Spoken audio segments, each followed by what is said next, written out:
जम्मू कश्मीर जा रही थी तो जाने का एक सबसे बड़ा कारण ये था, लाहौर में मेरी दो एग्जीबिशंस हुई हैं। मतलब आप देख रहे हैं मिल्लत टाइम्स का स्पेशल प्रोग्राम ख़ास मुलाकात। अस्सलाम वालेकुम रहमतुल्लाहि व बरकातुहू। मैं हूँ शम्स तबरेज़ क़ासमी। मिल्लत टाइम्स के स्पेशल प्रोग्राम ख़ास मुलाकात में आपका खैर मक़दम है। और आज हमारी मेहमान हैं मोहतरमा संगीता गुप्ता। आपकी ज़िंदगी के कई पहलू हैं, आप कई अहम औसाफ़ की मालिक हैं। आप chief commissioner of income tax रह चुकी हैं, इसके अलावा आप शायरा हैं, आर्टिस्ट हैं और कई सारे मैदान में आप काम करती हैं। डॉक्यूमेंट्री फ़िल्म बना चुकी हैं, 14 किताबें आपकी मंज़र-आम पर आ चुकी हैं। तो आज हम संगीता गुप्ता से जानेंगे उनकी ज़िंदगी के अहवाल, उनकी दास्तान ज़िंदगी, ताकि हमारे लिए आपके लिए मशाल राह बन सके। तो आइए हम आपकी मुलाकात कराते हैं मोहतरमा संगीता गुप्ता से। बहुत खैर मक़दम है हमारे शो ख़ास मुलाकात में आपकी तारीफ़ के लिए बहुत बहुत शुक्रिया। संगीता गुप्ता जी, आपकी ज़िंदगी कई सारी खूबियों की मालिक है। आप शायरा हैं, आप आर्टिस्ट हैं, पेंटिंग से आपको मोहब्बत है। इसके अलावा आप इनकम टैक्स की चीफ़ कमिश्नर भी रह चुकी हैं। तो इन तमाम औसाफ में से, इन तमाम खूबियों में से सबसे बेहतर किससे जुड़ करके, वाबस्ता हो करके आपको रहना अच्छा लगता है? देखिए, जहाँ तक नौकरी का सवाल है, मेरे ख्याल से केवल अपने देश में 2% औरतें इस पोजीशन पे पहुंच पाती हैं। सिविल सर्विसेज क्वालिफ़ाई करना, देवरिया जैसे डिस्ट्रिक्ट से आना। उस समय जब मैंने क्वालिफ़ाई किया था, मेरा 84 बैच है, तो शायद मैं पहली लड़की थी जिसने वहाँ से क्वालिफ़ाई किया था। तो माँ बाप को उससे बहुत ज़्यादा सुकून मिला था, बहुत उनको फ़ख्र हुआ था, मुझे भी अच्छा लगा था। नौकरी अभी 2 महीने पहले ही मैं रिटायर हुई। तो मोहतरमा संगीता गुप्ता साहिबा, आपकी ज़िंदगी के कई पहलू हैं, यानी कई खूबी आपकी ज़िंदगी में हैं। आप शायरा भी हैं, आप आर्टिस्ट भी हैं और आप chief commissioner of income tax भी रह चुकी हैं। तो किस सिफत से आपको रह करके अच्छा लगता है वाबस्ता रहना, यानी अपने आप को किस तौर पर आप शो करना चाहती हैं ज़्यादा ज़िंदगी में? जी, वैसे तो मैं शायरा होना ज़्यादा पसंद करती हूँ या आर्टिस्ट होना, पर नौकरी भी से भी बड़ी मोहब्बत इसलिए रही क्योंकि एक औरतों के लिए एक बड़ा मुकाम था वो। और मैं हमेशा, मेरे फादर कहते थे कि मेरी एक लड़की सिविल सर्वेंट होनी चाहिए, तो उनकी इच्छा भी पूरी हुई उससे। और मैं पहली लड़की थी देवरिया डिस्ट्रिक्ट से जिसने सिविल सर्विसेज क्वालिफ़ाई किया था। तो और नौकरी जब पूरा करके और आप एक डिग्निटी के साथ, सेल्फ़ रिस्पेक्ट के साथ और जो काम आप करते हैं और उसको बखूबी मुकम्मल तरीके से करते हैं, तो उसमें भी एक सुकून है। तो आप के ख़्याल में शायरी का शौक़ कब आया आपको? बचपन से था। जब मैं 13-14 साल की उम्र से थोड़ा कुछ लिखती थी, पर किसी को दिखाती नहीं थी। और जब 20-21 साल की हुई तब थोड़े से एक्सट्रोवर्ट होने के कारण तब तक आप खुल जाते हो अपने दोस्तों में, तो फिर वो बातचीत होने लगी। और तो जो आपके बचपन का ज़माना था, जब आप स्कूल जा रही थी, तो उस वक्त आपके मिजाज में क्या चल रहा था कि मुस्तक़बिल में क्या बनना है, फ्यूचर में अपने आप को किस तौर पर समाज में पेश करना है? बस उस समय ज़्यादा मैं पढ़ने का बहुत शौक़ था, किताबें पढ़ने का बहुत शौक़ था। नहीं तो पढ़ाई में भी एक होता है ना, किसी लड़के का ख्वाब होता है डॉक्टर बनना है, इंजीनियर बनना। साइंस ही पढ़ रही थी और ग्रेजुएशन साइंस से किया, पर अचानक मेरे और दोस्तों ने कहा कि हम लोग सिविल सर्विसेज दे रहे हैं और पॉलिटिकल साइंस एक बड़ा अच्छा सब्जेक्ट है सिविल सर्विसेज के लिए। तो मैंने अपना स्ट्रीम चेंज कर लिया। बीएससी करने के बाद जब मैं पॉलिटिकल साइंस एमए करने गई, तो वहाँ सारे students BA honours political science थे। और मेरे फादर ने कहा कि तुम अपना स्ट्रीम चेंज करिए, तो तुम्हारे लिए बहुत ही कठिन मसला हो जाएगा और बहुत आसान सब्जेक्ट नहीं है ये, इसमें बहुत ही बुरा भी कर सकती हो। तो मैंने इसको चैलेंज की तरह लिया और साइंस बैकग्राउंड से पॉलिटिकल साइंस करके भी यूनिवर्सिटी को टॉप किया था। तो चूँकि मुझे अपने फादर की बात बहुत बुरी लग गई थी कि वो बोल रहे थे कि तुम नहीं कर पाओगी, तो मैं हर एडवर्स कमेंट को बहुत ज़्यादा सीरियसली लेती हूँ और अपनी पूरी शिद्दत से कोशिश करती हूँ कि अगर कोई कुछ इस तरह की बात कर दे तो उसको गलत साबित करूँ। और पॉलिटिकल साइंस पढ़ना मेरे लिए मेरे लाइफ का टर्निंग पॉइंट बना, क्योंकि यूनिवर्सिटी में मैंने इतना ज़्यादा मेहनत की सबके बराबर आने के लिए। बीए ऑनर्स के स्टूडेंट्स जब सब कुछ जानते थे और मुझे कुछ भी पॉलिटिकल साइंस नहीं आता था, तो मैं लाइब्रेरी से किताबें लेकर दिन रात पढ़ती रहती थी कि किसी तरीके से इनके बराबर पहुँचूँ। अच्छा, आपने बताया कि आपका देवरिया ज़िला से ताल्लुक़ है जी।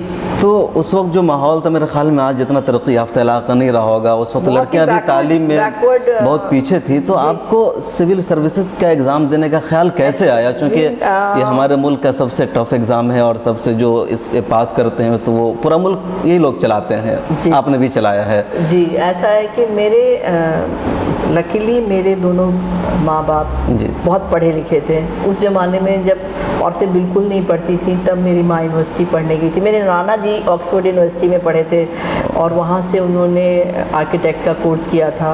वो जब वापस आए तो बिहार में पहले चीफ कमिश्नर जो अंग्रेज नहीं था, तो घर में पढ़ने लिखने का माहौल था। फादर एमकॉम उन्होंने इलाहाबाद यूनिवर्सिटी के वो टॉपर थे, मदर ने एमए किया था हिंदी से, तो पढ़ने लिखने का माहौल मेरे घर में था। हालांकि मैं एक बिज़नेस फैमिली से आती हूँ, पर मेरे फादर ने एक ही चीज़ किया कि वो उन्होंने हमारे, और हम छोटी जगह से थे तो उन्होंने हमें हॉस्टल में डाला कि ताकि हमारी मतलब शिक्षा दीक्षा ठीक से हो सके। तो पढ़ाई पे बहुत ज़्यादा वो था। और दूसरे इस पढ़ाई के अलावा भी बहुत, उस ज़माने में शायद इतना टीवी था ही नहीं या इस तरह के डिस्ट्रैक्शंस नहीं थे, तो हम लोगों ने जो कुछ सीखा वो किताबों से हासिल किया। मतलब आप ये कहना चाह रहे हैं कि आज के ज़माने में टीवी है, मोबाइल है, तो इससे काफ़ी वक्त भी बर्बाद होता है। वो सब कुछ नहीं था तो पढ़ने पे पूरी तवज्जो होती थी।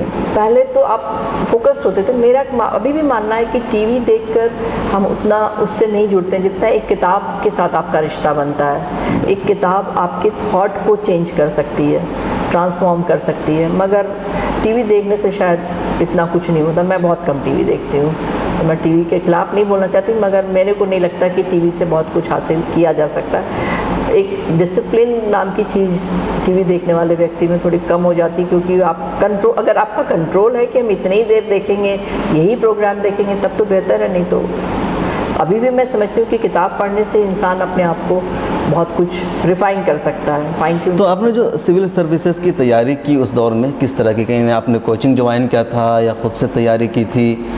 मैं जैसे मेरी पढ़ाई पूरी हुई, एमए कंप्लीट हुआ और तुरंत मुझे यूनिवर्सिटी में एक सबसे पहले नौकरी मिल गई। यूजीसी का एक सेंटर था जहाँ पे एडवांस स्टडी सेंटर पे रिसर्च वर्क हो रहा था। उन्होंने मुझे तुरंत as a research junior research fellow ले लिया और उस समय मुझे पहली तनख्वाह मिली 400 रुपये। वो इतनी मेरे लिए खुशी की बात थी, क्योंकि 400 रुपये उस ज़माने में बहुत बड़ी बात होती थी। मैंने 6 महीने में एक अपना पेपर भी लिख डाला। मैं इंडो नेपलीज सेंटर में काम कर रही थी और इंडिया और नेपाल के रिलेशनशिप पे जाके बीपी कोइराला साहब, उस समय जस्ट पहले प्राइम मिनिस्टर भी रह चुके थे नेपाल में, उनसे एक डिस्कशन करके, तो मेरे में एक मेहनत करने की आदत थी। वो करते करते मैंने ऐसी जॉब के लिए अप्लाई किया और गोरखपुर यूनिवर्सिटी से एफिलिएटेड एक कॉलेज में, देवरिया में, गवर्नमेंट कॉलेज में मेरा अपॉइंटमेंट एज ए लेक्चरर हो गया। तो मैं अभी 22 साल पूरा भी मैंने नहीं किया था कि मुझे लेक्चरर की नौकरी मिल गई। जब मैंने वहाँ ज्वाइन किया, 1 आध साल मेरी उसकी जॉब को संभालने में और करने में निकल गया, मगर मेरा उसके बाद लगा कि मैं क्या इन 20-25 लड़कियों को, अंडर ग्रेजुएट्स को पढ़ाए जा रही हूँ और इससे कुछ देश में बदला होने वाला नहीं है, और हो सकता है कि 4-5 साल पढ़ाने के बाद मैं यही पढ़ाती रहूँगी, मेरा होराइज़न बड़ा छोटा होगा। तो फिर मैंने सिविल सर्विसेज किया और जिस दिन मेरा सिलेक्शन हुआ तो यहाँ से रिज़ाइन करके बिना एक दिन के गैप के जूनियर रिसर्च फेलो से मैं बिना एक दिन के गैप के लेक्चरर बनी, और लेक्चरर से बिना एक दिन का गैप किए मैंने सिविल सर्विसेज ज्वाइन किया। मैंने कोई कोचिंग नहीं की थी, क्योंकि पॉलिटिकल साइंस मैं खुद पढ़ा रही थी, वही मेरा मेन सब्जेक्ट था। साथ में मैंने मतलब आपकी ज़िंदगी मुसलसल सरगर्म है, कभी ठहराव नहीं आया। जी। एक मरहला ख़त्म हुआ, दूसरा शुरू हो गया, ना सरकारी तौर पर ना, और आज भी आप काफ़ी एक्टिव हैं। जी। तो आप जब वो इनकम टैक्स में कमिश्नर थी और चीफ कमिश्नर भी आप रह चुकी हैं जम्मू कश्मीर जैसे सूबे में, तो आपको काम करने के दौरान किस तरह की परेशानियों का सामना करना पड़ा? जब मैं जम्मू कश्मीर जा रही थी तो जाने का एक सबसे बड़ा कारण ये था कि मेरे बेटे की पोस्टिंग वहाँ पे हो गई, वो नौकरी करता है। तो मुझे लगा कि वो एकदम बॉर्डर के पास जाके रह रहा है और इस चीज़ से मुझे थोड़ी घबराहट हो रही थी। तो मेरा ट्रांसफ़र ड्यू था, तो मैंने कहा कि मुझे जम्मू कश्मीर भेज दिया जाए। तो मेरी जो सीनियर थी उन्होंने कहा कि चेयरपर्सन जो थी उन्होंने कहा कि वो तुम्हारे लिए ठीक नहीं रहेगा, तुम्हारे आर्ट के लिए भी ठीक नहीं रहेगा, और वो एक बड़ा हॉस्टाइल स्टेट है, टैक्स तो वहाँ दे के कोई राजी ही नहीं है और पूरा स्टेट तुम्हें मैनेज करना पड़ेगा। आज तक हमने किसी लेडी ऑफिसर को नहीं भेजा है और हम अपने इतने सीनियर और इतने काबिल ऑफिसर को वेस्ट भी नहीं करना चाहते जहाँ से रेवेन्यू आएगा ही नहीं। तो मैंने कहा मैम मेरे को जाना दीजिए, एक तो मेरा बेटा वहाँ पे और मैं तो वहाँ से भी रेवेन्यू आपको ला के दे दूँगी। तो मैं गई और अपने टेन्योर के 2 साल में मैंने बारामुल्ला जैसी जगह में अपना ऑफिस खोला जहाँ पे जाने की हिम्मत नहीं होती है। मतलब मेरे पहले जो मेरे प्रेडिसेसर थे वो 3 साल में एक बार श्रीनगर तक ही गए थे। तो पूरा स्टेट आपके पास हो, तो मैं तो अनंतनाग 2 बार गई, वहाँ मेरा ऑफिस था। बारामुल्ला में मैंने ऑफिस खोला, मैंने कटरा में ऑफिस खोला, जहाँ राजौरी जैसी जगह में ऑफिस खोला। तो इस तरह की चीज़ें मैंने की और मुझे लगा कि तो आपको खौफ नहीं लगता था कि कहीं कोई आया है? नहीं लगता था, मुझे लगता था शायद पोएट और आर्टिस्ट होने से आदमी को खौफ ज़्यादा नहीं होता, हौसला मिलता है, उसको हौसला मिलता है। और दूसरी बात मुझे लगा कि जम्मू कश्मीर के लोगों के साथ अगर उनकी बात सुनी जाए, पहले तो उनकी बात कोई ध्यान से सुनता नहीं है या नहीं, उनको लगता है कि कोई नहीं हाँ, ये मैं जानना चाह रहा था कि जो आप वहाँ रही, कई साल रही, आपने देखा करीब से उनके इलाके में जा करके, तो उनके मसाइल क्या है जो यहाँ बयान किया जाता वही है या कुछ अलग है? नहीं, यहाँ पे तो मैंने देखा कि किसी हद तक हम जम्मू कश्मीर को नहीं समझते हैं, कश्मीर को तो बिल्कुल ही नहीं समझ पाते हैं। वहाँ के लोग बहुत ज़्यादा काबिल हैं, उनके जैसा मेहमान नवाजी कोई कर नहीं सकता, उनके जैसे हुनर उनके हाथ में है, जितना उनका क्राफ्ट है, पेपर मैशी है, कढ़ाई है, कारपेट का काम है, उन सब में बहुत माहिर हैं। और खुदा ने ये नेमत भी दी है कि सबसे सुंदर जगह है। मैंने तो यूरोप में, मैं स्विट्ज़रलैंड भी गई हूँ, मगर कश्मीर के सामने स्विट्ज़रलैंड कुछ भी नहीं है। तो मैंने सोचा कि मैं बातचीत से इनको वो करती हूँ। और कई बार ऐसे लोग एक इमेज बना लेते हैं कि इनकम टैक्स के लोग बहुत ही करप्ट होते हैं और ये किसी की नहीं सुनते, इनको तो हमसे टैक्स ही लेना है। तो मैंने अपनी इमेज चेंज करने के लिए बार बार टीवी पे लाइव फंक्शंस किए, फ़ोनों किया, मैंने कहा कोई भी क्वेश्चन पूछो। लोगों ने कहा कि वो बहुत ही आपसे ऐसे सवाल कर देंगे जिससे आपको बहुत शर्मिंदगी उठानी पड़ सकती है। मैंने कहा कोई बात नहीं, हमारे ही लोग हैं। तो मगर जब 2-4 बार मैंने किया तो उसके बाद वो रेडियो पे बार बार अपील करना, टीवी पे बोलना, न्यूज़पेपर में पॉजिटिव न्यूज़ देना कि ये हम कर रहे हैं, ऐसा है, तो लोगों की हॉस्टिलिटी काफ़ी कम हो गई। आपने मोहब्बत का सबूत पेश किया, उनके तरफ कदम बढ़ाया, तो उन्होंने भी वैसा ही वेलकम किया। सपोर्ट से लोग आए, उन्होंने कहा आपको डर नहीं लग रहा मैडम यहाँ आने में? बारामुल्ला तो कोई आता नहीं है। तो हमने कहा भाई ये भी हमारे देश का हिस्सा है और दिल्ली में मरूं या बारामुल्ला में मरूं मेरे लिए कोई खास फर्क नहीं पड़ता है। और बाद में तो हमारी उनसे इतनी दोस्ती हो गई कि वो मतलब एक दस्तरखान पे बैठ के खाना भी खाया, कहवा भी पिया। तो बातचीत एक बहुत बड़ा मुकाम हासिल करने के लिए, अगर आप कुछ करना चाहते हैं और आपका इंटेंशन सही, आपकी नीयत सही होनी चाहिए। मैंने कहा मैं आपसे टैक्स लूँगी क्योंकि टैक्स लेना मेरा काम है, मगर उस टैक्स से हम क्या करते हैं ये जानना आपका अधिकार है। आप मुझसे पूछिए कि मैं आपसे अगर 100 रुपये कलेक्ट करती हूँ तो उसका क्या करती हूँ, देश क्या करता है, सेंट्रल गवर्नमेंट क्या करती है। मैंने कहा कि जम्मू कश्मीर एक ऐसा स्टेट है जहाँ से अगर हम 100 रुपये टैक्स कलेक्ट करेंगे तो 125 रुपये आपको लौटा देंगे इसी स्टेट के वेलफेयर में। ऐसा किसी स्टेट में नहीं है। महाराष्ट्र में हम 100 रुपये कलेक्ट करते हैं तो सिर्फ 60 रुपये महाराष्ट्र के ऊपर खर्च होता है और 40 रुपये हम डाइवर्ट करते हैं उन स्टेट्स पे जहाँ पे ज़रूरत है, जहाँ से टैक्स ज़्यादा नहीं आता, जैसे जम्मू कश्मीर है। तो हम अगर आप 100 रुपये हमें देते हैं तो हम आपको 125 रुपये वापस कर रहे हैं। तो ये एक रीज़न होना चाहिए आपके टैक्स पे करने का। मैं कहा उन लोगों का ये मानना था कि कोई इतनी बातचीत नहीं करता, कोई इतनी चीज़ें हमें समझाता नहीं। उन्होंने राजी खुशी में टैक्स दिया, जहाँ से 20-25 साल से 1 रुपये भी टैक्स नहीं आया था, वहाँ से मैंने 22 करोड़ की रिकवरी की। तो कभी कभी ऐसा होता है ना कि डेस्टिनी आपको आपकी जगह पे ले जाती है। मेरे लिए जम्मू कश्मीर बहुत अच्छा रहा। ये जो सीरीज़ आप देख रहे हैं पेंटिंग्स की, ये जम्मू कश्मीर में ही मैंने बनाया, बड़ी पेंटिंग्स खास करके। और कश्मीर एक सेंटर है जहाँ से ना, जहाँ पे अगर आप, मैं तो हिंदू हूँ तो मैं उस तरीके से बताऊँगी कि श्री यंत्र है वहाँ पर, श्रीनगर उसका नाम वहाँ से आया। वो एक अवेकेंड प्लेस है जहाँ पे थोड़ी स्पिरिट होती है, उस तरह की चीज़ है। और डल लेक कितनी खूबसूरत है। मैंने कुछ कविताएं लिखी, अपनी नज़में लिखी, ख्यालात आते हैं, अफकार आते हैं जहन में। मैं तो कि डल लेक जैसी खूबसूरत जगह जहाँ पे इतनी ट्रैंक्विलिटी है। अब पता नहीं कुछ लोग चीज़ों को समझते नहीं है या समझ नहीं पाते हैं, या समझाने वाला उनको समझाता नहीं है। मुझे लगता है डायलॉग की ज़रूरत है, बैठकर आपस में बातचीत करने से। डायलॉग के अगर डायलॉग करते हैं, आपस में बैठ के बातचीत करते हैं तो और ख़ास करके यंग लोगों से, क्योंकि वो इस चीज़ को समझ है ही नहीं रहे हैं। उनको कोई अगर 4-5 लोग मिल के जो उनको बता रहे हैं वो उसको ऐसे ही देख रहे हैं। हमने कहा कि टूरिज़्म की तो इतनी पोटेंशियल है यहाँ पर कि इसको, ये स्वर्ग है, आप इसको स्वर्ग बने रहने दीजिए। बहुत मशहूर शहर है ना, घर बर्रुए ज़मी जन्नत अस्त हमी अस्तो हमी अस्तो हमी। समझिए कि जहांगीर अगर कोई वेकेशन पे जाते थे तो वो वहाँ जाते थे। उन्होंने वो गार्डन्स बनाया, निशात गार्डन उनका बनाया हुआ है, इतनी खूबसूरत जगह जहाँ पे आप सोचिए कि ट्यूलिप पूरे इंडिया में कहीं नहीं उग सकता। ऑस्ट्रेलिया की चीज़ है, एम्स्टर्डम में, हॉलैंड में उगता है, उसका कुछ लाकर वहाँ किया गया। और एक सीज़न आता है, 1 महीने का ही होता है वो छोटा सा सीज़न, जिससे मैं अचानक एक दिन आप उठते हैं सोकर और देखते हैं कि पूरा ट्यूलिप गार्डन ट्यूलिप से भरा हुआ है। तो ये चमत्कार है, ये मतलब नेचर के मिरेकल्स हैं जो आपको वहाँ देखने को। जब आपने इनकम टैक्स के महकमे में काम किया तो हमारे यहाँ बहुत मशहूर है कि टैक्स चोरी, तो आपने टैक्स चोरी में किन लोगों को ज़्यादातर पाया? वो जो बड़ा कॉर्पोरेट तबका है या फिर वो जो मीडियम लोग हैं, मतलब कौन लोग टैक्स चोरी ज़्यादा करते हैं और किन से टैक्स लेने में आपको परेशानी का सामना करना पड़ा? देखिए ऐसा है कि टैक्स चोरी को ना इंडिया में ना इकोनॉमिक क्राइम को बहुत बड़ा क्राइम नहीं माना जाता है। हम लोग सोचते हैं नहीं देंगे तो क्या हुआ, तो हम इस चीज़ के बारे में इतने जागरूक ही नहीं हो पाए हैं। जब मैंने 3-4 साल पहले ज्वाइन किया तो हमारा टैक्स स्ट्रक्चर बड़ा ही पुअर था।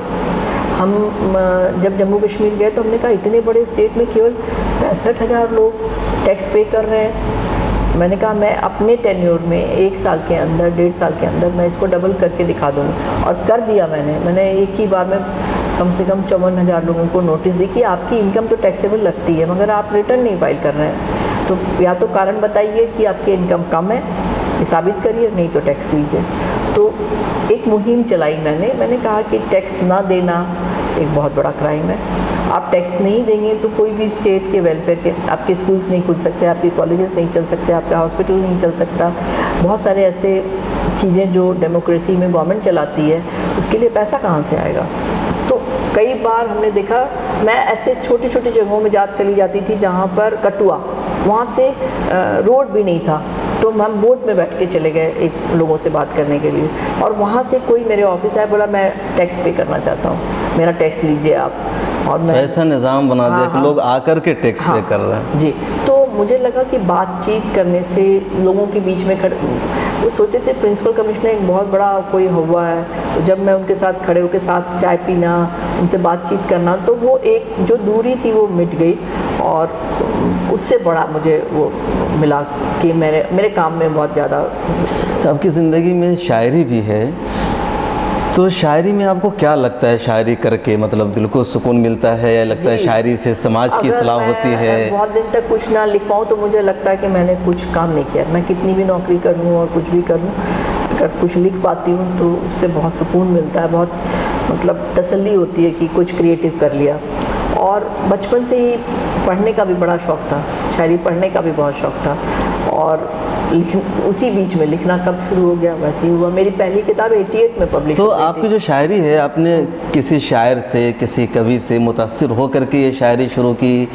आप किसी को मतलब फॉलो भी करती हैं? हाँ, मुझे अगर बोले बचपन में मेरे ऊपर सबसे ज़्यादा असर रविन्द्रनाथ टैगोर की गीतांजलि का हुआ, और उसके साथ साथ महादेवी वर्मा, जयशंकर प्रसाद, निराला, जो हिंदी के छायावादी कवि हैं, उनका बहुत ज़्यादा असर पड़ा। तो जब मेरी पहली किताब आई तो उसका फॉरवर्ड महादेवी वर्मा ने लिखा, और मैं उनके पास गई, मेरी पोस्टिंग इलाहाबाद हो गई, पहली पोस्टिंग, उनसे मिलने गई, तो उन्होंने कहा कि तुम इनकम टैक्स में हो तो इसका ये मतलब नहीं कि मैं फॉरवर्ड लिख दूँगी और सुमित्रानंदन पंत जी सबका लिख देते, उन्हीं से लिखवा लूँ। मैंने कहा नहीं, आप एक बार देख तो लीजिए मेरा मैन्युस्क्रिप्ट, अगर आपको नहीं पसंद आएगा तो मैं उसको बक्से में बंद करके रख दूँगी, मुझे छपने का इतना शौक़ नहीं है, मगर पर देखिए। उनके पास छोड़ के आई, 1 महीने बाद उन्होंने मुझे बुलाया और कहा कि मैंने फॉरवर्ड भी लिख दिया है। वो खुद बहुत अच्छी पेंटिंग करती थी, पर उस समय बहुत बीमार चल रही थी, उनका हाथ कांपता था। तो उन्होंने कहा कि मैंने तुम्हारा कवर नहीं बनाया, मैंने 2-3 नाम सजेस्ट किए, अगर तुम्हें कोई पसंद हो तो अपनी किताब का नाम यही रख लो।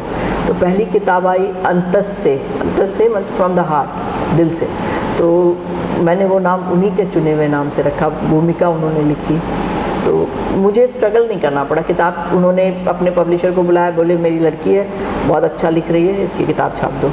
तो हम अपना मैन्युस्क्रिप्ट लेके गली गली घूम नहीं रहे थे, किसी किसी के ऊपर वाला मेहरबान होता है। हाँ। तो आपकी जो ये शायरी है उसमें आप किन चीज़ों को बयान करती हैं, मतलब मोहब्बत को, हाँ, या समाज के अब मसाइल तो मैं ज़्यादा को? मोहब्बत के बारे में बड़ी शिद्दत से लिख रही हूँ, इसलिए लिख रही हूँ अब मोहब्बत के बारे में आप ज़्यादा लिख रही हूँ। पहले मैंने औरतों और बच्चों के बारे में भी काफ़ी लिखा था, पर मुझे लगा कि ऐसी चीज़ें तो बहुत ज़्यादा लोग लिख रहे हैं, सोशल इश्यूज़ के ऊपर, बच्चों के ऊपर, औरतों के ऊपर। इस दुनिया का सबसे बड़ा मसला क्या है? अगर इंसान इंसान से मोहब्बत करने लगे, मोहब्बत मतलब केवल 1-2 लोगों का आपस का प्रेम नहीं है, वो एक जज्बा है जो आप ऊपर वाले से भी करते हैं। और अगर आपको ऊपर वाले से मोहब्बत है तो आप हर इंसान से मोहब्बत करेंगे, क्योंकि उन सारे इंसानों को उसी ने बनाया है। अगर उसकी क्रिएटिविटी पर आपको ज़रा भी भरोसा है, वो जो बनाएगा आपको उन्होंने बनाया है, तो वो एक यूनिक पर्सनैलिटी होगी। जो उन्होंने अगर एक चींटी भी बनाई है तो वो भी उनकी बनाई हुई चीज़ है। अगर आप उससे मोहब्बत करते हैं तो पूरी कायनात से आपको मोहब्बत करनी पड़ेगी, और उस कायनात में कोई आपका कोई खास भी लग सकता है। तो मोहब्बत के बिना तो ये दुनिया चल ही नहीं सकती। तो मैं अब ज़्यादा जितनी मेरी बाद की किताबें आई हैं उसमें मोहब्बत की बात होती है। लेकिन अब ऐसे दौर में मोहब्बत की बात करें जब हिंदुस्तान में नफ़रत परवान चढ़ रही है, बहुत दुख की बात है। और बताएं, आर्टिस्ट या शायर किसी एक देश का ही नहीं होता, उसकी दुनिया किसी ज़मीन के घेरे पे नहीं होती है, उसकी दुनिया बहुत बड़ी होती है। वो पूरे यूनिवर्स से, पूरी कायनात से अपने को कनेक्ट करता है। कोई आदमी मैं पाकिस्तान गई हूँ, लाहौर में मेरी 2 एग्जीबिशंस हुई हैं। मतलब जितनी मेरी शायरी पाकिस्तान में जानी जाती है उतनी इंडिया में नहीं जानी जाती। उन्होंने यूट्यूब पे एक म्यूज़िक वर्ल्ड है, उन्होंने 25-30 मेरे वीडियोस बना के डाले हुए हैं मेरी आवाज़ में।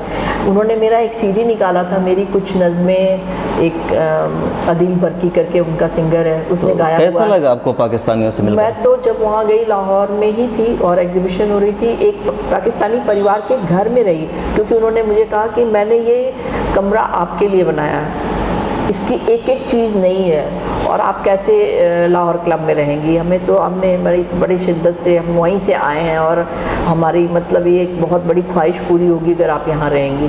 तो मैं अपनी एक फ्रेंड के साथ गई थी, उसको बोली यार हम लोग इनको जानते तक नहीं। हमने कहा कोई बात नहीं है, गैलरी चला रहे हैं, क्या है, इंसान ही इंसान है। तो मुझे तो पाकिस्तान में बहुत ज़्यादा मोहब्बत मिली। तो वहाँ जाने से पहले पाकिस्तान के बारे में क्या तस्वुर था आपके? मेरा तस्वुर अच्छा था, क्योंकि पाकिस्तान से कोई गुलाम रसूल साहब, जैसे यहाँ हमारा ललित कला एकेडमी है ना, उनकी एकेडमी के हेड आए थे। मेरी एक एग्जीबिशन चल रही थी 2004 में सोलो, तो एक केशव मलिक आर्ट क्रिटिक हुआ करते थे, वो गुलाम रसूल साहब के बहुत दोस्त थे। तो उन्होंने कहा कि हम तो उसकी एग्जीबिशन में जा रहे हैं। तो उन्होंने कहा क्या मैं भी चल सकता हूँ? वो मेरी एग्जीबिशन देखने आए, उनको मेरा काम बहुत पसंद आया। तो बोले आप पाकिस्तान आएंगी?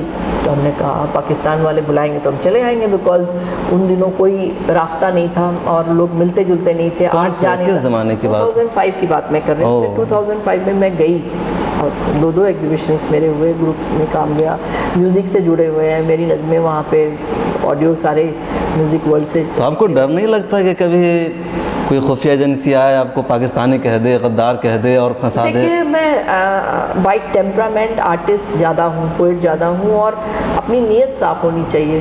हम तो देश के साथ कोई गद्दारी नहीं कर रहे हैं, इंसान इंसान से मोहब्बत कर रहा है, तो उसमें बुराई क्या है? अच्छा, जो पेंटिंग है आपकी, ये इसका शौक़ कब से आपको है पेंटिंग करने के? भी बचपन से ना कुछ ऐसे पेन से बनाती रहती थी, बल्कि क्लास में भी अगर मेरा मन नहीं लगता था तो कुछ लिखने लग जाते थे या बनाने लग जाते थे, तो मेरा इंटरेस्ट था। पाकिस्तान आपका जाना हुआ, तो आपका जो तस्वुर पाकिस्तान के बारे में जाने से पहले था, वहाँ से वापसी के बाद वही रहा या कुछ उसमें चेंजिंग आई? जाने के पहले भी मेरा बहुत अच्छा था, क्योंकि मैं वहाँ के आर्टिस्ट लोगों को जानती थी, उनसे मेरी दोस्ती थी, मोहब्बत थी। पर वहाँ जाने के बाद वो और बढ़ा, क्योंकि मैंने जब उनकी मेहमान नवाजी देखी, उनका एकदम गर्म जोशी से मिलना, हर दिन दावत पे बुलाना, मतलब लाहौर के लोग तो सुबह ब्रेकफास्ट से लेके लंच डिनर कौन कहाँ पर क्या, आप हमारे घर आइए, हमारी दावत सर आंखों पे बैठा लिया था। तो मैंने वहाँ पे लाइव वहाँ पे जो उनका जी टीवी है उस पर मेरा इंटरव्यू आया, तो उन्होंने कहा कि आपको यहाँ के लोग कैसे लगे। हमने कहा भाई अगर हम सबकी दावतें कबूल कर लें तो शायद मुझे 1 साल तक यहाँ रहना पड़ जाए, और मुझे वीज़ा तो केवल 10-12 दिन के लिए मिला है। तो मगर मुझे लगा कि असल में दोनों तरफ कोई है नहीं चेंज, क्योंकि मैं अभी जब जम्मू कश्मीर में थी तो मेरा हेडक्वार्टर अमृतसर था, तो मैं कई बार वहाँ से बॉर्डर पे गई और मैंने देखा कि इधर से और उधर में कोई ख़ास फ़र्क है ही नहीं। जब मैं उधर सियालकोट वाले साइड से भी जाके बॉर्डर मैंने देखा, सियालकोट एक रेलवे स्टेशन हुआ करता था, पार्टीशन के बाद वो उजाड़ा गया, तो तब जाके जम्मू 70s में जाके एक रेलवे स्टेशन बना है, नहीं तो मेन स्टेशन सियालकोट तो जो हुआ करता था। परसेप्शन है पाकिस्तान के बारे में हमारे यहाँ वो बहुत गलत है, कहा जाता है कि मेरा वो मानना है, इंतहा पसंद है, दहशतगर्द हैं, और कई तरह का परसेप्शन बना हुआ है उनके बारे में। कई तरह से उसको उस वहाँ पे अपने को अपनी रोजी रोटी चलाने के लिए बहुत सारे पॉलिटिशियंस ने ये सब हंगामा काटा हुआ है। इंसान दोनों तरफ, हम दोनों एक ही है, एक लाइन खींच दिया रेड क्लिफ ने और बता दिया कि ये इंडिया है और ये पाकिस्तान है। जिन्ना साहब ने बॉम्बे का अपना घर कभी नहीं छोड़ा, इमोशनली उसी से अटैच रहे, तो इमोशंस थी। मैं समझती हूँ कि हम इतनी बार जर्मन नाजिज़म की बात करते हैं और कहते हैं कि बहुत ज़्यादा खून बहा और बहुत ज़्यादा अत्याचार हुआ, मतलब ह्यूमन टॉर्चर उसमें सबसे ज़्यादा हुआ, मगर मैं समझती हूँ कि जो अंग्रेज़ों ने हमारे साथ किया है इंडिया और पाकिस्तान को डिवाइड करके, उसमें जितना खून बहा है ना उतना पूरे इतिहास में कभी नहीं बहा होगा। ये किसी ऐसे, ये मतलब सबसे ज़्यादा खौफजदा और खौफनाक इंसिडेंट अगर कोई हुआ है जो जर्मन के नाजिज़म से भी बहुत ही ज़्यादा भयंकर है, तो वो ये पार्टीशन और उसके कारण नफ़रतें हुई आपस में। तो वहाँ आपने हिंदुस्तानियों के ख़िलाफ़ किसी तरह का भेदभाव महसूस किया, या उनके दिल में हमारे ख़िलाफ़ कोई नफ़रत हो इंडियंस के? ऐसा वहाँ के लोगों में बिल्कुल भी नहीं था, बल्कि मैं टैक्सी से इस्लामाबाद जा रही थी, तो जब वापस आई और ये जानते हुए कि आप का नाम अच्छा गैर नॉन मुस्लिम है, हिंदू है, मैं साड़ी पहन रही थी तो वैसे ही देखने में भी इंडियन लग रही, मतलब इंडिया की लग रही थी, तो मैंने उससे कहा, बोला मैं आपको पहचानता हूँ। मैंने कहा कैसे मैं तुम पहली बार आ रही हूँ? उसने कहा कि मैंने आपको टीवी पे देखा है। तो मैंने कहा तुम इंडियन टीवी देखते हो? बोला हाँ। तो मैंने कहा कि अच्छा। तो जब हमारा सफ़र पूरा हुआ तो मैंने कहा मुझे बताओ तुम्हें कितने, बोले क्या बात कर रही है, मेरे पर जूते पड़े, मैं आपसे पैसे लूँगा, किसी कीमत पे नहीं लूँगा, आप इतनी बड़ी सेलिब्रिटी हैं पहली बात, और इंडिया से आई हैं, हमारी मेहमान है। हमने कहा तुम तो टैक्सी ही चलाते हो भाई, यही तुम्हारी रोज़ी रोटी, मगर वो किसी कीमत पे उसने मुझसे पैसे नहीं लिए। पर नहीं, ये मेरी गिफ्ट है इंडिया को। तो जज्बा है लोगों में। जब मैं वहाँ से लौट रही थी तो कुछ चिकनकारी की शॉपिंग की थी, तो एयरपोर्ट पे वो सामान चेक कर रहे थे, तो बोले अरे आप इंडिया से आके पाकिस्तान में शॉपिंग कर रही हैं? तो हमने कहा यहाँ की चिकनकारी बहुत ज़्यादा ही खूबसूरत है, और हमारे यहाँ भी चिकन का काम होता है लखनऊ में, मगर ये थोड़ा अलग है। तो बोले कि हमें तो फ़ख्र हो रहा है कि इंडियंस आके यहाँ भी शॉपिंग, मतलब कुछ हमारा सामान लेने के लायक समझ रहे हैं। तो बहुत बातचीत जितनी मेरी हुई लोगों से, हर तबके से, चाहे वो टैक्सी वाला हो, चाहे आर्ट देखने आए हुए लोग हों, या आर्टिस्ट हों, या बड़े तबके के लोग हों। मेरी जब ये सीडी आई थी खूबसूरत म्यूज़िक की, तो उसको परवेज़ मुशर्रफ साहब ने उसको वहाँ पे लॉन्च किया। हाँ, तो मेरा तो मानना है कि दिलों में दूरियाँ नहीं होती हैं, कभी वहाँ पॉलिटिकल एटमॉस्फेयर वहाँ ख़राब हो जाता है, कभी यहाँ ख़राब हो जाता है, आपस में लोग लड़ते हैं। इस सारे चीज़ों को मिटाने के लिए इवन जम्मू कश्मीर में मैंने सोचा कि पोइट्री, लिटरेचर और आर्ट एक बहुत मतलब कामयाब वो हो सकता है कि लोगों के बीच की दूरियों को कम। तो इसको कैसे ख़त्म किया जा सकता है, जो एक नफ़रत की फ़िज़ा चलाई जाती है नहीं?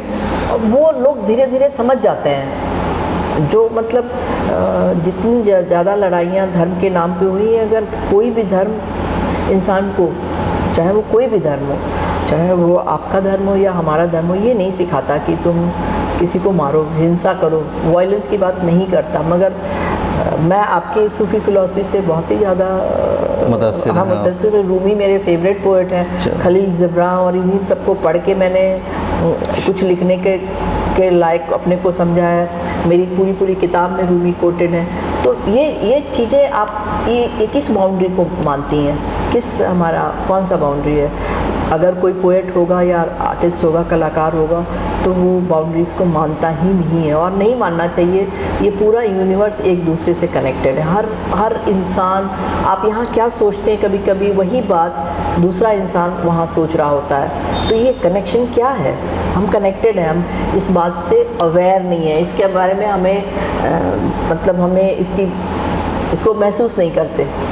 अच्छा, आपको टैक्सी ड्राइवर ने कहा कि मैंने आपको टीवी पर देखा है, तो आपको कैसा लगा सुन करके? ये हंसने लगी। मैंने कहा तुम कौन सी टीवी देखते हो? बोला मैं जी टीवी देखता हूँ, उसमें बड़े आपके। अच्छा, वो हिंदुस्तान का जी न्यूज़ देखता है? वो जी टीवी में वो सबसे ज़्यादा हिंदुस्तान के खिलाफ बोलता है, वो सॉरी पाकिस्तान के खिलाफ वो चैनल। हाँ, तब भी वहाँ के लोग आर्टिस्ट लोगों को बहुत पसंद करते हैं। और दूसरी चीज़, अच्छा, जी का जो वो म्यूजिक वाला है, जी का एक आता है जिसमें जी कभी म्यूजिक, मेरा इंटरव्यू आया होगा लंबा चौड़ा, तो उसने देखा होगा। बल्कि वो मेरी शायरी वहाँ पे कॉलर तो कभी जी न्यूज़ से आपने कहा नहीं कि आप अपने चैनल पर जिस मुल्क के खिलाफ बोलते हैं? चैनल भी तो अपने को बेच रहा है ना, प्रोडक्ट की तरह। हम हर इंसान अपने आप को बेच रहा है पैकेजिंग करके, तो चैनल भी अपने आप को बेच रहा है। वैसे किसी दिन आपकी मुलाकात हो जी के किसी एंकर से या उनके मालिक से? तो जब मैं जितना खुल के कश्मीर के बारे में बात करती हूँ, यहाँ से मुझे किसी ने दिल्ली से फ़ोन किया कि आप ये बताएं, मैं राजौरी जा रही हूँ। तो बोले क्यों जा रही हूँ? मैंने कहा मैं वहाँ नया ऑफिस खोले। आपको डर नहीं लग रहा? वहाँ 2.5 किलोमीटर दूर पे बॉर्डर है, शेलिंग होती रहती है। मैंने कहा डरने की क्या बात है, मैं वहाँ से टैक्स भी कलेक्ट कर लूँगी। जब मैं राजौरी गई, मैंने कहा तुम लोग टैक्स क्यों नहीं देते हो? तो उसने कहा कि आप कभी आई नहीं यहाँ पर, आप मांगने आती तो हम दे देते, हमने तो कोई पूछता नहीं है टैक्स वाले।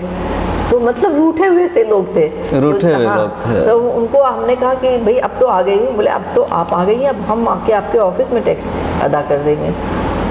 तो मुझे लगता है कि बहुत कम्युनिकेशन गैप्स हैं जिनको भरा जा सकता है, और बहुत सारा सेंसिटाइजेशन आर्मी का, पुलिस का, लोगों का, बच्चों का, और दूसरी तरफ से डायलॉग, कांस्टेंट डायलॉग, बातचीत से मसले सुलझाए जा सकते हैं। नाजरीन, यह हैं मोहतरमा संगीता गुप्ता, जो जम्मू कश्मीर और पाकिस्तान के हवाले से ख़ास तौर पर कह रही है कि वहाँ के लोगों का जो दिल है बिल्कुल साफ़ है, मेहमान नवाज है, अमन पसंद है, मिलजुल करके मोहब्बत के साथ रहना चाहते हैं। और ये कोई सुनी सुनाई बात नहीं कर रही हैं, बल्कि अपना तजर्बा शेयर कर रही है। जम्मू कश्मीर में अपने फ़राइज़ अंजाम दे चुकी हैं, बतौर प्रिंसिपल कमिश्नर की हैसियत से पाकिस्तान जा चुकी है। तो गए कि जो एक गलत फहमी है या कंसेप्शन है वो बिल्कुल गलत है, और आवाम बिल्कुल यकसा है, दिलों के साफ़ है। मुज़ाकरात के ज़रिए, डायलॉग के ज़रिए इस चीज़ को, यानी जो नफ़रत की एक हवा है वो ख़त्म की जा सकती है। हम इनसे मज़ीद बातचीत करेंगे, क्योंकि मोहतरमा संगीता गुप्ता की जो ज़िंदगी है कई खूबियों पर मुश्तमिल है, और आपकी खूबियों में एक पेंटिंग भी है। तो पेंटिंग में आपने कितनी कामयाबी हासिल की, और अब तक आपका क्या अंदाज़ा है कि कितने लोग आपके इस अमल से सीख कर, मुतासिर होकर उन्होंने अपनी ज़िंदगी में भी इनकलाब लाया होगा? जी देखिए, आर्ट जो होता है लोगों में, हम अपना आर्ट क्यों शेयर करते हैं कि जो खुशी मैंने उसको बनाने में हासिल की है उसका कुछ हिस्सा आप तक पहुंच जाए। कोई खूबसूरत चीज़ है वो बांटने के लिए होती है। मेरी पहली एग्जीबिशन 1995 में कलकत्ता में हुई थी, उसको मदर टेरेसा ने इनॉग्रेट किया था, और तब से मैंने पीछे मुड़ के नहीं देखा। मुझे कामयाबी भी मिली, मेरे आर्ट बिका भी, और मैं उससे बहुत सारी चैरिटी के काम भी कर पाई। मेरा जो NGO वगैरह का काम होता है, मेरी पेंटिंग के सेल से मुझे एक सहारा मिल जाता है कुछ काम करने का। हमारे उत्तराखंड में हमारे प्रोजेक्ट्स चलते हैं, मैं 25 बच्चों को फ़ाइन आर्ट्स की एजुकेशन के लिए पृथ्वी के थ्रू हम लोग हेल्प करते हैं। उनके गवर्नमेंट के साथ कोलैबोरेट किया है, एक फ़ंड बनाया है। तो ये सब मुझे आर्ट के कारण करने का मौका मिला है, इसलिए मैं खुश हूँ कि मैं आर्टिस्ट हूँ और मेरा आर्ट लोगों को पसंद आता है। अभी भी यहाँ भी जो लोग देखने आते बोलते बड़ा मतलब इसमें एक स्पिरिचुअलिज़म है, जिससे आर्ट क्या है, पोइट्री क्या है, ये सारी चीज़ें आपके अंदर एक सुकून पैदा करनी चाहिए। मैं ऐसा आर्ट नहीं बनाती हूँ जो मेंटली डिस्टर्ब कर दे।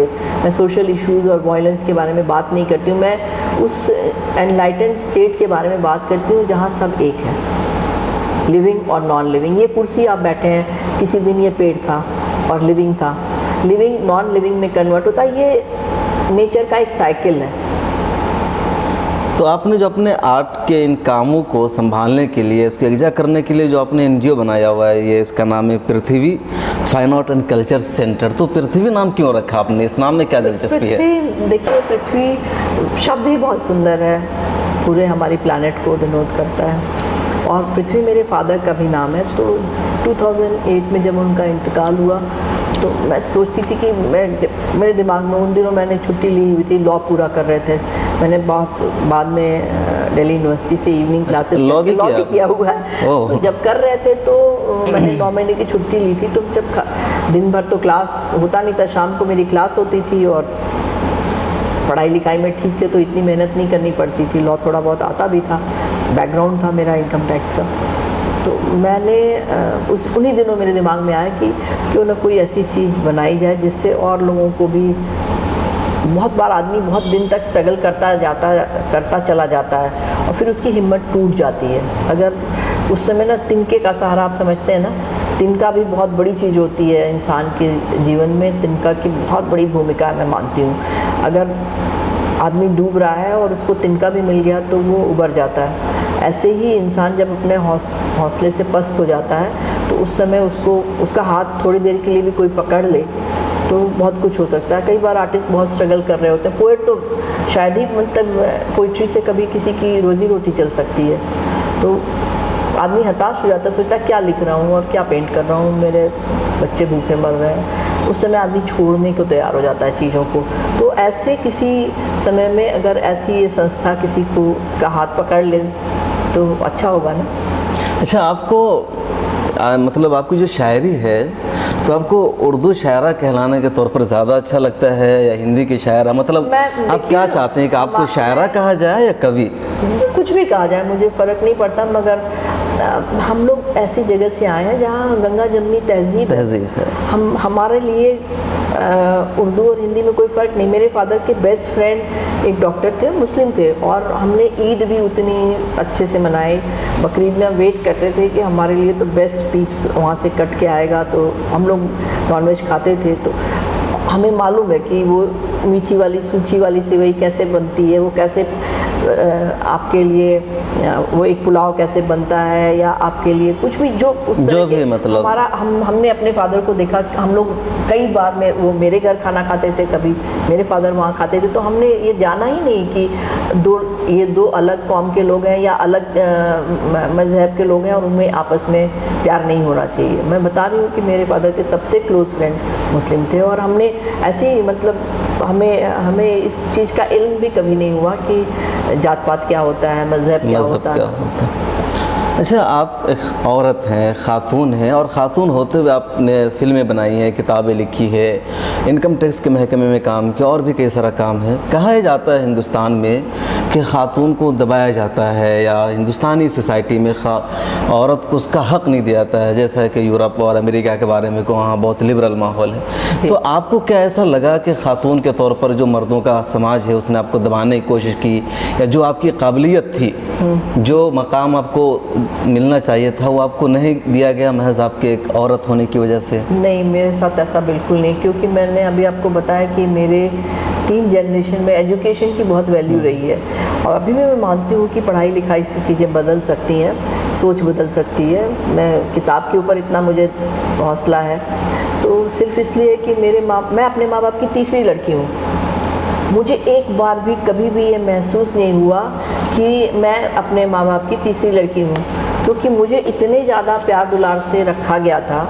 बल्कि मेरे बाद मेरा भाई पैदा हुआ, अगर हम दोनों में कोई लड़ाई झगड़ा होता था ना तो मेरे फादर उसको ही मारते थे 2-4 थप्पड़ कि तुमने कुछ किया ना। हमको तो कुछ मानते थे कि ये कुछ कर ही नहीं सकती गलत। बहुत लाडली करते थे, हाँ, हम भी वेट करते थे कि वो आएंगे तो इसकी शिकायत करूँगी। तो मतलब मेरा भाई हर समय पिटा है मेरे चक्कर में। मेरे घर में ऐसा माहौल नहीं था। भाई मेरे भाई लखनऊ में रहते हैं और हमेशा हम लोग इस बात पे हंसते हैं कि मतलब डैडी से पिटवाने का काम इसका था। जब भी देखती थी कि कुछ उसके मन का नहीं कर रहा हूँ तो चुगली करके कि इसने मुझे मारा या मेरा ये सामान ले लिया। मेरे घर में ऐसा माहौल नहीं था, बल्कि मैं सीढ़ी से उतरने से डरती थी। तो मेरे ग्रैंडफादर ने कहा था कि जब भी इसको सीढ़ी उतरना हो कोई ना कोई इसको गोद में से उतारेगा। मैंने नहीं जाना कि तीसरी लड़की होना क्या होता है। बहुत बाद में जब मैंने पढ़ा या और लोगों की ज़िंदगी में देखा कि भाई तीसरी लड़की होना तो एकदम बहुत ही बड़ी ख़राब बात होती है इस देश में।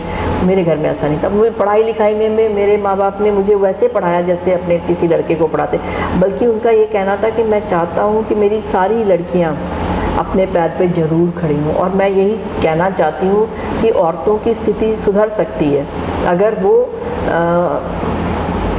अपना कम से कम कुछ सेल्फ रिस्पेक्ट बना रहता है। आप अपनी इज्जत बचा सकते हो अगर आपके हाथ में 2 रुपए हों, और कुछ भी काम करिए, घर से भी रह के काम हो सकता है। मैं हमेशा कहती हूँ, औरतों की किसी भी जगह में बोलने जाती हूँ तो मैं बोलती हूँ कि जीडीपी में हमारा हम आधे हैं, हमारी 50% पॉपुलेशन है, तो क्या 50% में हम कंट्रीब्यूट नहीं कर रहे हैं? तो क्यों नहीं कर रहे हैं? क्या हमारा काम सिर्फ शादी करना है, बच्चे पैदा करना और रोटी, ये सब भी करो, ये हमारे हिस्सा है, मगर क्या तुम्हारे देश के प्रति तुम्हारी कोई जिम्मेदारी नहीं है? अच्छा, आपने सरकारी जिम्मेदारी भी निभाई, शायरी भी, ये सब और फिर आपके घरेलू ज़िंदगी भी है, आपके अपनी एक फैमिली है, तो इन सब को एक साथ कैसे मैनेज कर लेती हैं आप? ऊपर वाले की कुछ मेहरबानी है, कुछ मैं डिसिप्लिन और हार्ड वर्किंग हूँ। अच्छा। मैं बहुत फोकस्ड रही शुरू से ही कि मुझे ये करना है। तो मगर अगर मुझे पता, अगर मेरे सिविल सर्विसेज देना था तब मैं नौकरी कर रही थी और मैंने कोई कोचिंग नहीं की। मुझे पता था कि मुझे 4 घंटे में उतना पढ़ना है जितना मेरे साथ के और लोग जो तैयारी कर रहे हैं वो 12-12 घंटे उसको घोट घोट के पढ़ रहे हैं, तो मुझे तो 4 ही घंटे मिल रहे हैं। तो 4 घंटे में कैसे पढ़ा जाए? तो मैंने कोई टीवी चित्रहार आता था उस ज़माने में, एक वेडनेसडे को और एक फ्राइडे को, मैं वो तक नहीं देखती थी कि मेरा आधा घंटा ख़राब हो जाएगा। पढ़ाने जाती थी, पढ़ा के घर आए, अगर मेरी सर्वेंट आके उसने खाना बना दिया तो ठीक है, नहीं तो खाना भी नहीं बनाते थे, दूध ब्रेड खा लिया। तो आपको जो भी जीवन में हासिल करना है उसके लिए कुछ ना कुछ तो आपको स्ट्रगल करना पड़ेगा। और समय, आप 2 ही चीज़ें होती हैं दुनिया में, या तो पैसा होता है या समय होता है। तो आप किसको तवज्जो देते हैं कि 2 रुपये बचाने के लिए हम 2 घंटे बर्बाद करेंगे? तो मैं उन औरतों में से नहीं हूँ। मैं 2 रुपये खर्च कर दूँगी मगर मेरा 2 घंटे कोई ख़राब ना करने पाए। तो सक्सेसफुल आदमी का सबसे बड़ा लक्षण ये है कि वो समय को सबसे कीमती समझता है, समय को बचाने की कोशिश में रहता है। आप इतने सारे काम कर लेते हो।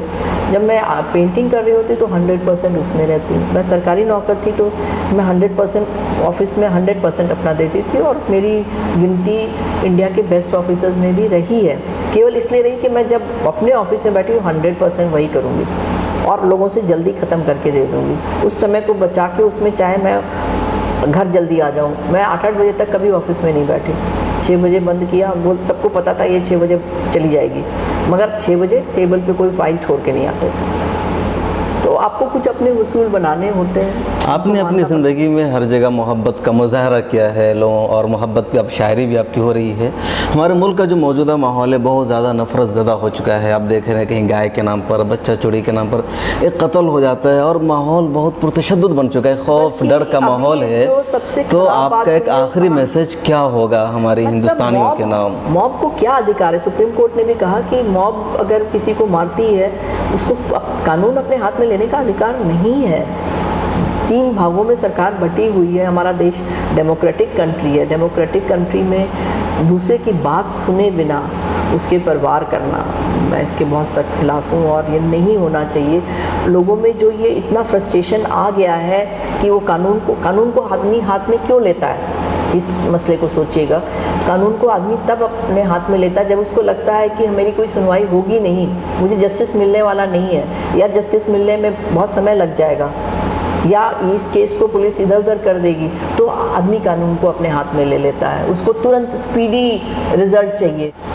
मैम, आपकी ज़िंदगी शायरी से वाबस्ता रही, आप एक शायर है, 14 किताबों के आप मुसन्निफ़ भी हैं। तो मैं चाहूँगा कि आपकी शायरी का जो सबसे बेस्ट हिस्सा है, जो आपकी सबसे पसंदीदा गज़ल है, वो आप हमारे नाज़रीन को सुनाइए। देखिए, मैं एक नज़्म सुनाती हूँ। वो सुनाने का मेन कारण यही है कि बहुत सारे लोग उन्होंने ज़िंदगी से मुँह मोड़ लिया है, वो बहुत नाराज़ हैं पूरी दुनिया से, लोगों से, अपने आप से भी। तो उनके ऊपर लिखा है, रूह रोशनी में नहाए,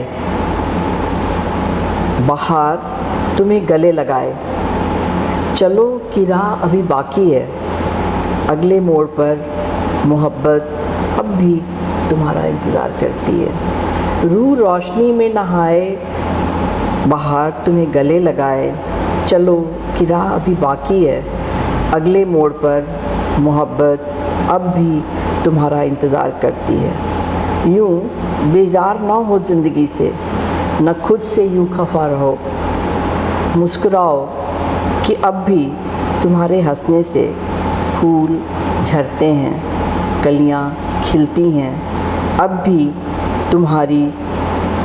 भी तुम्हारी यादों के हर सिंगार किसी के आंगन में बदस्तूर झरते हैं। तुम्हें इल्म ना हो शायद, मोहब्बत अब भी कोई तुमसे शिद्दत से करता है। चलो कि राह अभी बाकी है, अगले मोड़ पर मोहब्बत अब भी तुम्हारा इंतज़ार करती है। बहुत खूब, बहुत खूबसूरत गज़ल। नाज़रीन, ये थी मोहतरमा संगीता गुप्ता, जो कई खूबियों की मालिक हैं और चीफ़ कमिश्नर इनकम टैक्स में रह चुकी हैं। आज हमने उनसे ख़ास मुलाकात में ख़ास बातचीत की, उनके बारे में आपने जाना, ख़ास तौर से कश्मीर और पाकिस्तान के हवाले से जो बातचीत उन्होंने की है। मैं आपसे दरख्वास्त करूँगा कि अगर आपको ये वीडियो अच्छी लगती है तो आप इसे दूसरों तक भेजिए, उन लोगों तक पहुँचाइए जो कश्मीर या पाकिस्तान या हिंदुस्तान के ताल्लुक़ से कई तरह की बातें करके हमारे आपस में नफ़रत को फ़रोग़ देते हैं। मैं ये अपील अपने नाज़रीन से नहीं करता कि आप हमारी वीडियो को दूसरों तक भेजिए, लेकिन इस मामले में मैं ज़रूर करूँगा, क्योंकि नफ़रत ख़त्म होगी, मोहब्बत पहुँचेगी, और यही मोहतरमा संगीता गुप्ता का पैगाम भी है। ये प्रोग्राम देखने के लिए हम आपका शुक्रिया अदा करेंगे। साथ ही आपसे भी गुजारिश होगी कि आप ताज़ा तरीन ख़बरों के लिए कहीं भी कभी भी लॉगिन कीजिए www.millattimes.com। हाँ, आपके इर्द गिर्द कोई ऐसी शख्सियत है जिनके अफ़कार और नज़रियात से आप मुस्तफ़ीद होना चाहते हैं तो उनके बारे में आप हमें तफसीलात से आगाह कीजिए। तफसीलात हमारी वेबसाइट पर मौजूद है। फिर मुलाकात होगी आइंदा हफ्ता किसी एक नए मेहमान के साथ। अपना ख्याल रखिए। खुदा हाफिज़। ये प्रोग्राम देखने के लिए आपका शुक्रिया। मिल्लत टाइम्स की मज़ीद वीडियोस देखने के लिए यहाँ क्लिक करके सब्सक्राइब करें और बेल आइकन को ज़रूर दबाएं ताकि आपको हमारी हर वीडियो का नोटिफिकेशन मिल सके। फेसबुक पर मिल्लत टाइम्स का पेज लाइक करें, ट्विटर और दीगर सोशल अकाउंट को फॉलो करें। मुल्की व आलमी हालात पर ताज़ा तरीन न्यूज़ और तज्ज़िया पढ़ने के लिए कहीं भी कभी भी लॉग ऑन करें www.millattimes.com। उर्दू, इंग्लिश, हिंदी तीनों ज़बानों में मौजूद है ये वेबसाइट। सरकारी, सियासी दबाव और कॉरपोरेट से आज़ाद ईमानदाराना सहाफ़त को फ़रोग़ देने में आप हमें अपना ताउन पेश करें। तफ़सीलात डिस्क्रिप्शन में है।